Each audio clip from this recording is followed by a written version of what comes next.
OMG, JM Fiang nagpakilig. Fiang Smith, tinawag na Forever Baby, ang kanyang best man, na si JM Ibarra, sa live nito. Todo naman ang ngiti, ni JM Ibarra, sa sinabi ni Fiang.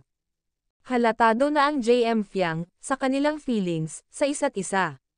Samantala, ghosting teaser, sobrang nagpa-excite, sa fans ng JM Fiang. Teaser pa lang yan, at seconds lang, pero grabe ang engagement, ng mga fans, ng JM Fiang.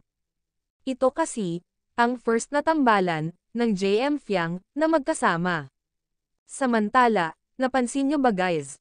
Grabe ang views, sa lahat ng social media platforms, million-million ang views, basta about, kay Fiang Smith.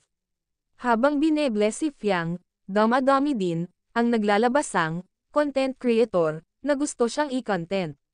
At ikumpara, sa iba't ibang artista. Binabash si Fiang, dahil sa mga nagko-content, sa kanya.